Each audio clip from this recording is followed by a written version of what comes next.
साथियों, मानवर काशीराम की 18वीं पुण्यतिथि। बसपा सुप्रीमो मायावती, कोऑर्डिनेटर आकाश आनंद ने बसपा के केंद्रीय कार्यालय दिल्ली में सार्वजनिक तौर पर मनाई और बसपा को पुराने बेस पर, पुराने कैडर के आधार पर लाने की बसपा सुप्रीमो ने बात की। अब पुराना दिल्ली में की बात करें, दिल्ली स्टेट की बात करें, तो पुराना स्टेटस क्या था, ये जानना बहुत जरूरी है। तो 1985 में बसपा पार्टी का गठन होता है। 1989 में बसपा को दिल्ली में 11.29% वोट मिलता है। 11.29% वोट मिलता है। इसके बाद 2008 की बात करें तो बसपा को वहां 14% वोट मिलता है 2008 में, और 2 एमएलए जिताने में बसपा को कामयाबी मिलती है। जब 2014 में पूरे देश में मोदी लहर थी, उस समय भी बसपा को वहां पर 1.23% वोट मिला है। इसके बाद 2019 में 1.08% वोट पाती है। उस समय भी एक लहर नहीं, लेकिन भाजपा का वर्चस्व तो मान ही लिया जाए। लेकिन 2024 में बिल्कुल कुछ भी ऐसा नहीं था। तो 2024 में जो बसपा की स्थिति है वो 0.07% वोट मिला है। यानी सबसे दयनीय स्थिति में, खराब स्थिति में, नाजुक स्थिति में बसपा 2024 में आई। इसके क्या कारण है, क्यों ऐसी स्थिति हुई, इसमें पदाधिकारियों का क्या रोल है, कैडर का क्या रोल है, इस पर किसी दिन अलग वीडियो बनाएंगे, उस पर निश्चित रूप से चर्चा करेंगे। लेकिन आज चर्चा सिर्फ ये करेंगे मानव काशीराम के पुण्यतिथि पर बसपा सुप्रीमो मायावती ने क्या क्या हिदायतें दी हैं और कौन कौन लोग वहां पर पहुंचे थे। तो 26 जनवरी यानी जनवरी 2025 में दिल्ली विधानसभा का चुनाव होने की पूर्ण संभावना है। इस संभावना से भी इनकार नहीं किया जा सकता है कि इससे पहले भी दिल्ली विधानसभा का चुनाव करा दिया जाए। लेकिन जब भी होगा, चुनाव होगा निश्चित। इस पुण्यतिथि में जनेयू विश्वविद्यालय के लोग, दिल्ली विश्वविद्यालय के लोग, जैसे प्रोफेसर विवेक कुमार और भी कई प्रोफेसर और छात्र छात्राएं भी मानवर काशीराम की पुण्यतिथि में शरीक हुए थे।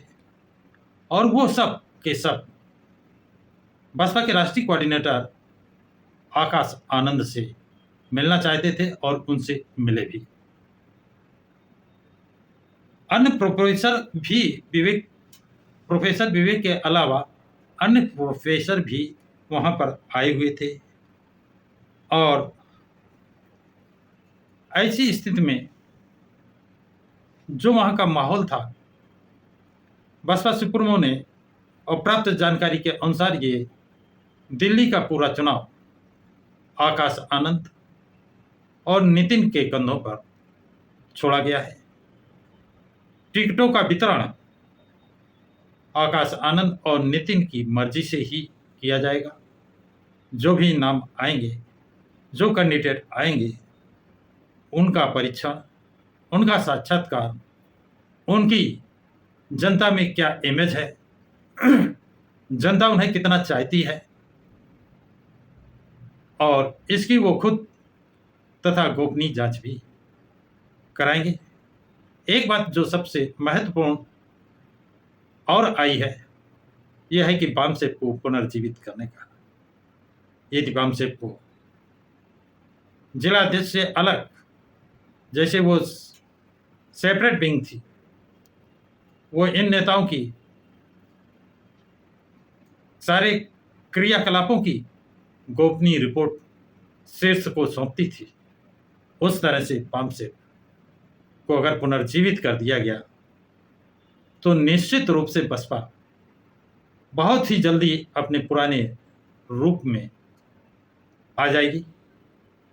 इसमें कोई शक शुबा नहीं होना चाहिए, क्योंकि कैडराइज लोग बसपा को पुनर्जीवित करने के लिए हर तरह से लगे हुए हैं, प्रयासरत हैं।